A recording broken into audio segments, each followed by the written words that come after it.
Jusqu'à 21h avec Nathan Dever, avec Jean-Michel Salvatore et bonsoir à vous Luc Le Sénécal. Bonsoir Pierre. Merci d'être avec nous. Vous êtes un habitué de la France Bouge d'Elisabeth Assayag, bien sûr. Vous dirigez les Tricots Saint-James, qui sont ces tricots bien français, bien made in France. Et vous vouliez revenir avec nous sur le coup de gueule du patron de LVMH. Et donc du coup, on va réécouter ce que disait en Assemblée Générale de LVMH Bernard Arnault.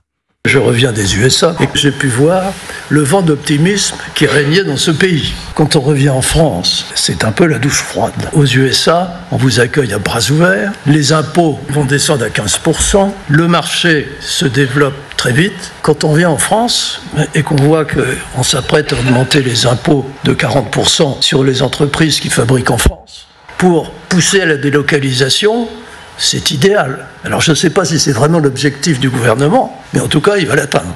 Quand vous avez entendu ça, à quoi vous avez pensé, Luc Le Sénécal ? J'ai pensé aux 40 000 entreprises PMI, PME, sous-traitantes du luxe. C'est-à-dire que si le luxe délocalise, derrière, il reste quand même 40 000 entreprises sous-traitantes pour le luxe, qui sont des petites entreprises avec des savoir-faire.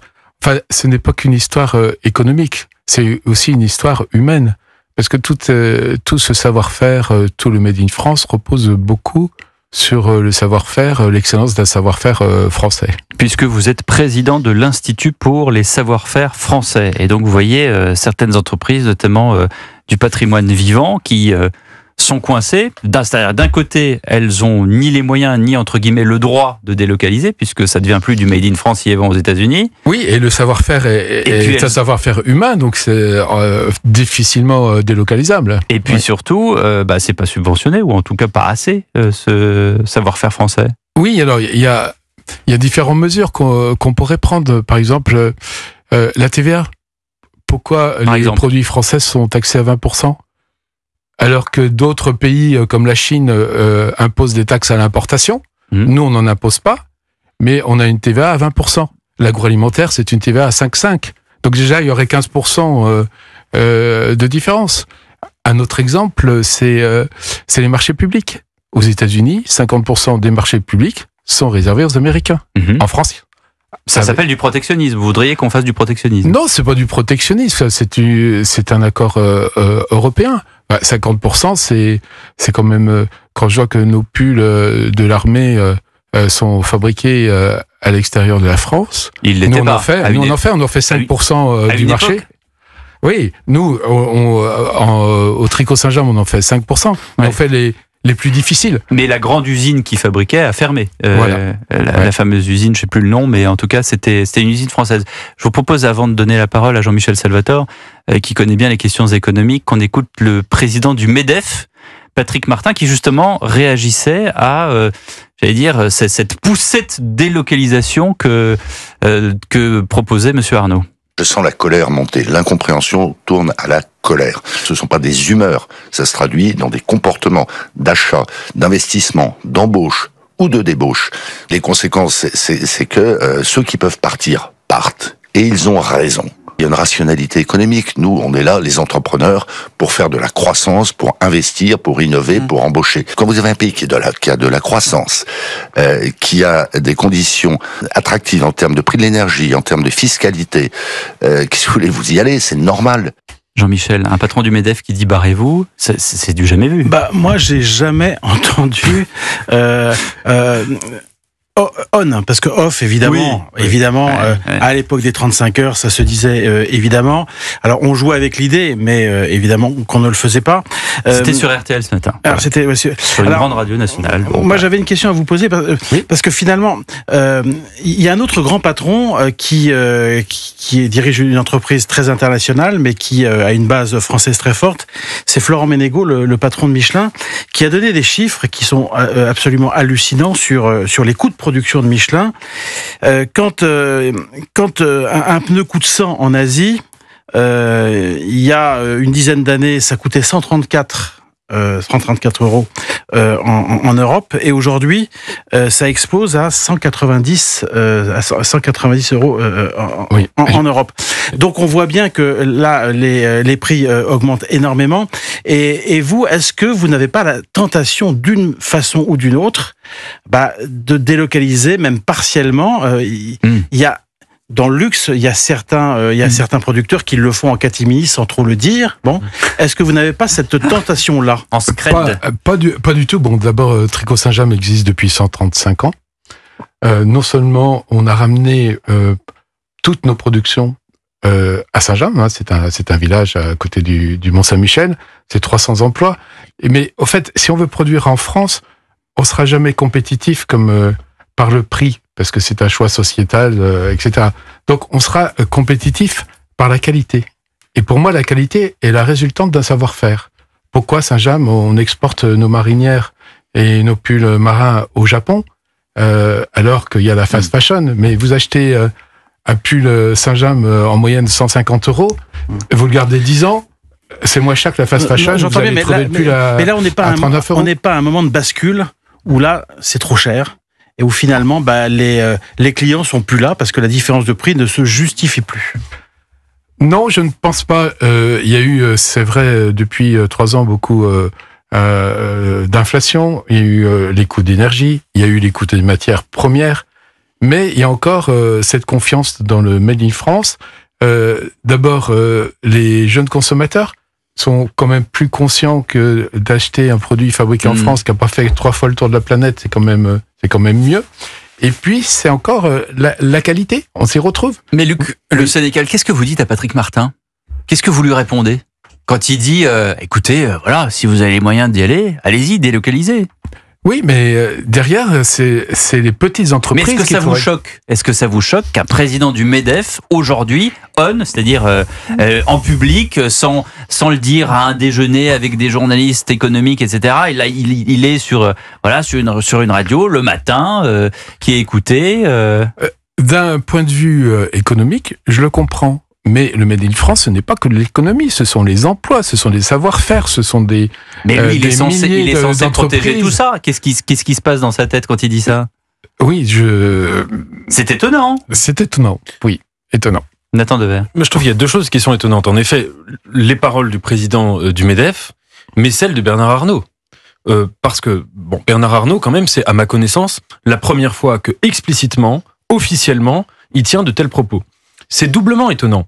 C'est étonnant, premièrement, parce que Bernard Arnault, même si, évidemment, il a toujours défendu une sorte de capitalisme, je me souviens qu'une fois, au micro de Léa Salamé, il disait que la France était un pays socialiste, un peu marxisant, etc. Mais enfin, Bernard Arnault, d'un point de vue sociétal, il est assez progressiste. Il n'est pas, entre guillemets, sur la ligne Trump. J'ai trouvé intéressant de voir qu'il en vienne à dire, pour désigner le retour de Donald Trump aux affaires américaines, qu'un vent d'optimisme soufflait sur l'Amérique. Alors, qu'est-ce que ça signifie? Est-ce que c'est une adhésion idéologique? Je ne crois pas.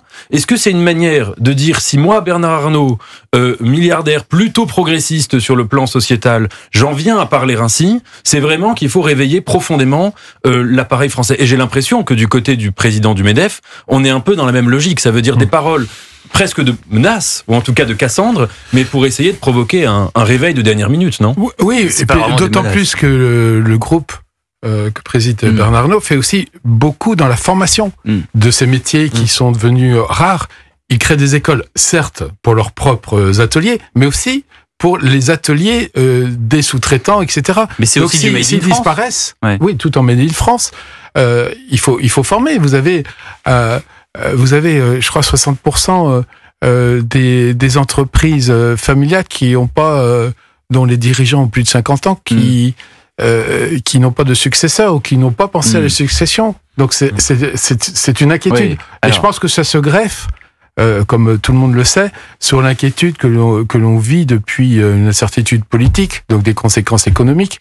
Bon, quand même, le budget n'est pas voté aujourd'hui. Je crois que c'est surtout une façon d'attirer les pouvoirs publics pour dire faites quelque chose et surtout faites pas n'importe quoi. Je corrige juste une chose que vous avez dite, Nathan Dever, mais cela dit, les gens sont pas forcément au courant parce que c'est de l'esthétique, mais Bernard Arnault n'a pas dit tiens, je vais prendre la parole en public. Il s'adressait, c'est les images de l'Assemblée Générale de LVMH qui généralement ne sont pas diffusées, mais là, les services de communication d'LVMH ont décidé de les diffuser. Parce que ils se sont dit, avec évidemment l'aval du grand patron, de dire on va les diffuser parce que c'est quand même pas tous les ans qu'il nous dit un truc pareil. Jean-Michel Salvatore. Oui, Bernard Arnault, il s'intéresse quand même beaucoup à la chose publique. Il faut quand même pas oublier qu'il est patron des Échos, qu'il est patron du Parisien, qu'il a 40% de challenge. Donc c'est quelqu'un qui s'intéresse à la chose publique, qui est très inquiet de la situation économique depuis plusieurs années, qui évidemment fait du business dans le monde entier. Alors il connaît bien Trump. Il connaît bien Trump. Ils sont amis, hein, je crois pouvoir le dire. Bon, mais évidemment que il a un jugement sur par le business d'abord, par le business, avant même d'être. Quand Bernard Arnault a inauguré une usine il y a 3 ou 4 ans, il avait demandé à Trump d'être là. Oui. Hein, donc, mais ils se connaissaient d'avant. Ils se connaissaient d'avant, et je pense que dans ce que dit Arnault, ce qui l'intéresse beaucoup aux États-Unis, il fait évidemment la part des choses sur Trump. Ce qui l'intéresse beaucoup, c'est évidemment l'enthousiasme et l'esprit conquérant. Et ça, c'est quelque chose qui est très fort, très puissant et qui contraste évidemment avec l'état d'esprit français. Mais on sait aussi, il y a de la politique là-dedans. C'est que il a beaucoup soutenu Emmanuel Macron, Bernard Arnault. Et puis il a appelé, ou il a fait appeler, on connaît pas tous les détails, juste avant la dissolution, il a dit ne faites pas ça. Voilà. Et puis finalement, Emmanuel Macron a fait la dissolution. Je suis pas là en train de me faire un film. Je suis pas là en train de me dire c'est la vendetta de Bernard Arnault. Non, mais il est quand même là pour attirer l'attention en tant que l'un des plus importants patrons de France, fleuron de l'industrie française, qui emploie 160 000 personnes en France et dans le monde, de dire ne faites pas n'importe quoi. Oui, mais je pense qu'il y a une chose qui est très importante, c'est ce qui se passe à Bercy. Parce que traditionnellement, à Bercy, vous avez toujours un ministre de l'économie qui est à l'écoute du monde économique et qui est capable de faire le go-between entre c'est très vrai ce que vous allez dire. Entre la société civile, la société politique et puis les chefs d'entreprise. Or là, qu'est-ce qu'on constate? C'est qu'on a à la tête de Bercy un ministre qui s'appelle Éric Lombard, qui était le patron de la Caisse des dépôts et qui était peut-être patron jusqu'à ce qu'il quitte la Caisse des dépôts, mais qui aujourd'hui fait de la politique. Et c'est vrai que les déclarations qu'il a fait avec une dominante de gauche. Avec une dominante de gauche. Alors, il fait dire qu'il est très ami avec Olivier Faure. Il reçoit Madame Tondelier, l'appelle en permanence, etc., pour essayer de décrocher une non-censure. Et c'est vrai que les déclarations de Monsieur Lombard au début de la semaine sur LCI a fait l'effet d'une bombe, puisqu'il a dit, en fait, c'est pas vrai qu'il y a trop de fonctionnaires, c'est pas vrai qu'il y a des agences qui ne servent à rien, etc., etc. Et ça a créé une colère terrible chez les patrons et dans les organisations patronales. Du coup, il y a le premier d'entre eux qui a pris la parole. Luc Le Sénécal. Oui, je voulais rajouter quelque chose sur le Made in France, c'est cette notion d'exportation. Parce que fabriquer en France, à l'international, c'est un signe de qualité. Donc il faut peut-être prendre aussi des mesures pour renforcer les aides à l'export pour les entreprises françaises. Chasser en meute. Moi, je prends des exemples simples. Une région que je connais bien, la Normandie, on emmène une délégation d'entreprises françaises à Osaka pour l'Expo universelle. On chasse. Vous y étiez là au Japon il n'y a pas très longtemps. Oui, j'étais au Japon et là, on va repartir l'année prochaine. Au mois de juin, on emmène une trentaine d'entreprises normandes spécialisées, les EPV, les entreprises du patrimoine vivant. Donc vous exportez le Made in France. 39% des entreprises du Made in France exportent, mais il faudrait renforcer parce qu'il y a une demande. Si on exporte au Japon, les marinières, les pulls marins en Corée du Sud, aux États-Unis, c'est qu'il y a une raison. Donc il faut encourager ces démarches. Alors il y a beaucoup de choses qui ont été faites avec Business France notamment, mais il faut peut-être encore renforcer ces démarches. Merci de votre témoignage, Luc Le Sénécal, 20h45, le journal permanent.